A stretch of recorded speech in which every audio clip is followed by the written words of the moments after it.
ভালো করে মুছো। বাবা বুঝতেছি।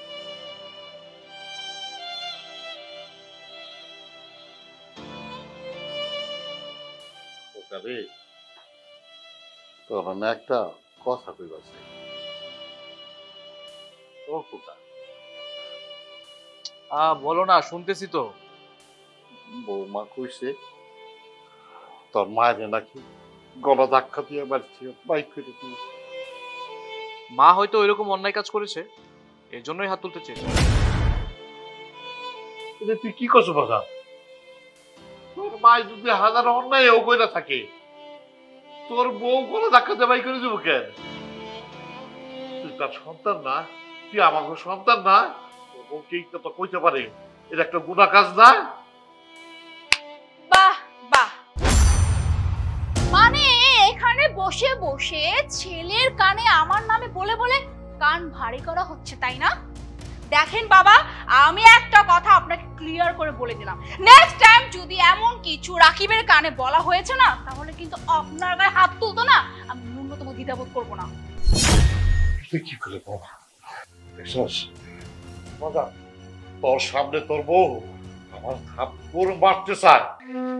ও বুঝতে পারছি, শেষ মাসে তুই তোর বউরে দিয়া আমারে অপমান করে বাড়ি থেকে ভাই ফিরে দিবার চায়। আচ্ছা তুমি কি চুপ করবে? তোমরা এসব না করলেই তো পারো। আর শোনো, আমার এই বাসায় থাকতে হলে আমার ওয়াইফ যেভাবে বলবে, আমি যেভাবে বলবো, ওইভাবেই তোমাদেরকে থাকতে হবে। যাও যাও এখান থেকে। ঠিক আছে বাচ্চা, ঠিক আছে, তুই যেমনি কর ঠিক আছে।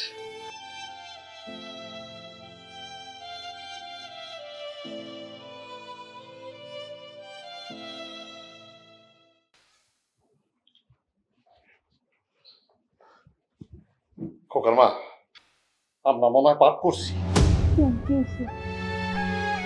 কি আর হইলো?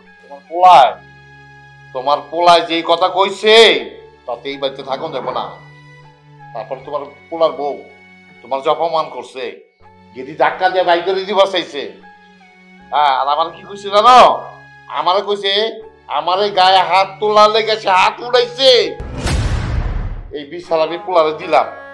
পোলাই কি কইছে জানো? পোলাই কইছে বউর কথা শুই না, যদি এই বাড়িতে থাকতে হয় তাহলে থাকেন, নাহলে চলে যান। এত বছর মাস্টারি কইরা আজকে পোলার কাছে অপমান হইতে হইল। আমার তো এখন বয়স হয়ে গেছে গা, এখন তো আর কেউ আমার কাছে প্রাইভেট পড়তে আইব না। তাহলে কি করতে হইব? ওই যে পোলায় কাম ধরাই দিছে না, জুতা পালিশ শিখাইছে, ওই ওই কাম করতে হইব। চলো আমরা এই বাড়িতে যাইগা, আর যাইবার সময় ওই যে জুতা পালিশের ওগুলো রয়ে যায়, এই ড্যাম কো শেষ সম্ভব।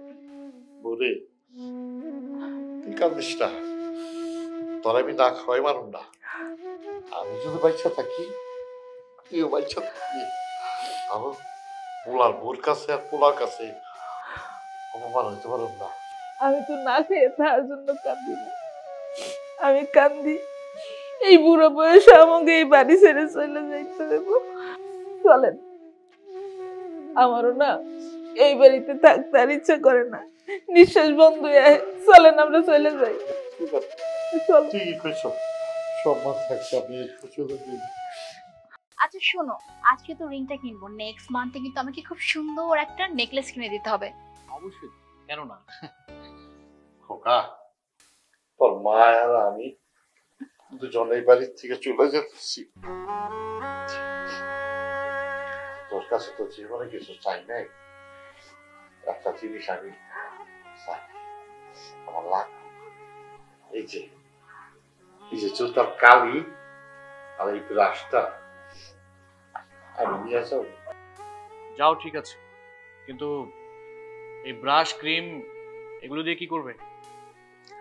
এটা দিয়ে কি করো? তোর মায়ের নিয়ে তো আমি চাইতেছি, আমি তো একটা কিছু করে খাইতে দিব। ছিলাম স্কুল মাস্টার, তুই তো আমার জুতার কালিওয়ালা পলিশালা বানাই দিস। এইটাই আমার এখন জীবনের শেষ সম্পদ, এটা নেই বাবা। ঢং জানি কোথাকার যত সব। এই তোমার মা বাবাকে বলো এক্ষুনি এখান থেকে বের হয়ে যেতে।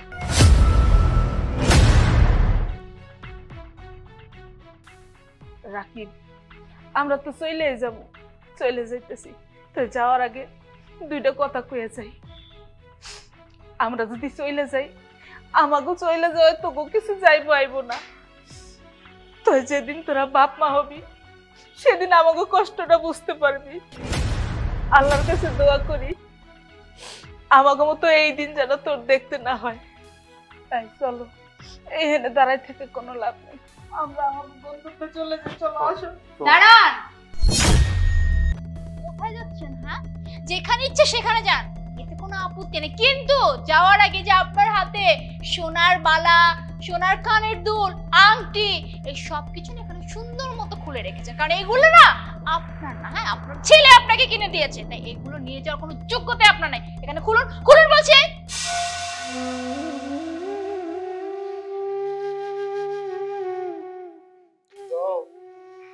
দিয়ে দাও, আপনার লাগবো না, যেখানে আমগো পুলাই আমগো না, তাহলে এদিকে কি করবা?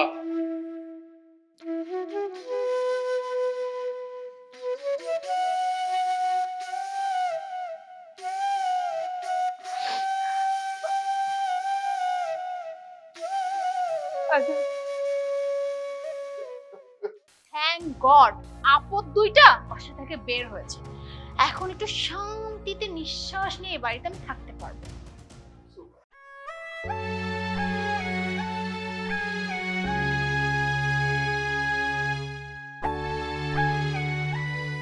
আসসালামু আলাইকুম স্যার। স্যার, আপনার এই অবস্থা কেন স্যার? আপনি বুট পলিশ করতেছেন এই ফুটপাতে বসে, স্যার বিষয়টা কি স্যার? স্যার আমরা চিনেন নাই স্যার। কেডা বাবা, তোমার তো আমি চিনলাম না। স্যার আমি রুমি স্যার, আপনার ছাত্র স্যার। 1995 সালে স্যার আপনার স্কুল থেকে আমি এসএসসি পাস করছিলাম, তারপর পাস করে ঢাকায় এসে বিশ্ববিদ্যালয় থেকে পড়াশোনা করে এখন আমি কোম্পানি দিছি স্যার, ইন্ডাস্ট্রিয়ালিস্ট। স্যার আপনি এইখানে কেন স্যার? আমি এরপরে গ্রামে যাই না, এই জন্য আপনার কোনো খোঁজ খবর নিতে পারি নাই স্যার। বাট আপনি এইখানে কেন স্যার, ফুটপাতে কেন স্যার?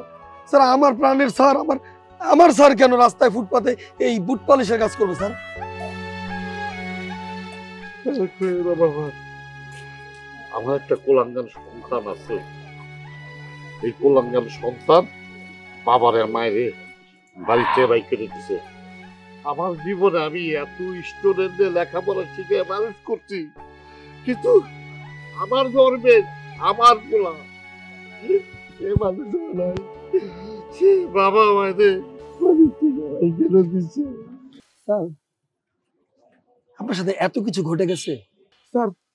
আপনি একজন মুক্তিযোদ্ধা, একজন শিক্ষক, মানুষ গড়ার কারিগর স্যার। আপনার সাথে আপনার সন্তান এরকম করছে স্যার? এরকম কুলাঙ্গার এবং পাষণ্ড সন্তান আমি দেখতে চাই sir. Please sir, please sir, sir না করবেন না স্যার, স্যার না করবেন না। আমি যাবো না, ওরা একটা অমানুষ, অমানুষের বাড়িতে আমি যাবো না। আমি সহ্য করতে পারতেছি না, ওরা যত পাষণ্ড হোক, যত কিছু হোক, আমি দেখতে চাই স্যার। স্যার আপনি উঠেন স্যার, আপনার এই ধরনের কাজ করা লাগবে না স্যার, আপনি উঠেন স্যার।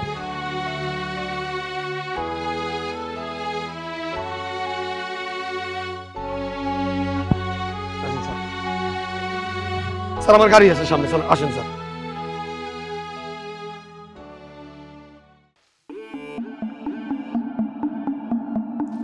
বাবা রে, এটা আমার ছেলের বাসা, এখানে আমি থাকতাম। খোকা, খোকা, ওই খোকা। স্যার আপনি? ও আপনি সেই কুলাঙ্গার সন্তান, তো আপনি একা কেন? আপনার বউ কই? ডাকেন। স্যার আছে তো বাসায়। মোনা, মোনা। ওরে বাবা রে বাবা, দেখেছো রাকিব তোমার নির্লজ্জ বাবার কাণ্ড? হ্যাঁ, বাড়ি থেকে বের করে দিয়েছি আর নির্লজ্জের মতো সাথে করে একটা মাস্টার নিয়ে আসছে। তো মাস্টারকে নিয়ে আসবো আর তাকে এই বাসায় থাকতে দিব। এই যে বাবা, একটা কথা বলে শুনে রাখেন, মাস্টার কেন, আপনি যদি এই এরিয়ার এমপি মিনিস্টারকে সাথে নিয়ে আসে না, আমি আপনাকে এই বাড়িতে পা রাখতে দিব না। পুরো নাইট আমার অফিসের বস। চুপ করুন আপনি। পৃথিবীতে অনেক অমানুষ দেখেছি, আপনাদের মতো পাষণ্ড এবং নিষ্ঠুর হৃদয়ের মানুষ দেখিনি কোনোদিন। আপনারা মানুষ না অমানুষ? আমি ভাবতেও পারছি না আপনার মতো একজন অমানুষকে আমার অফিসে আমি চাকরি দিয়েছি, তাও এত বড় একটা পজিশনে। স্যার আমার কথা শুনুন sir. Mister Rakib, sir sir শব্দ বলে আমাকে লজ্জিত করবেন না। আপনার এই স্যার স্যার শব্দগুলা আমাকে লজ্জায় ফেলে দিচ্ছে, ঠিক আছে? আপনারা দুজন জানেন আপনার বাবা এবং মা কিভাবে বেঁচে ছিল? এই কদিন বুট পালিশ করছে, মুচিগিরি করছে, ঠিক আছে? আমার টিচার, আমার শিক্ষক, আমার মতো হাজারো ছাত্রকে উনি তৈরি করছেন, বড় বড় জায়গায় প্রতিষ্ঠিত করছেন উনি ওনার ছাত্রদেরকে।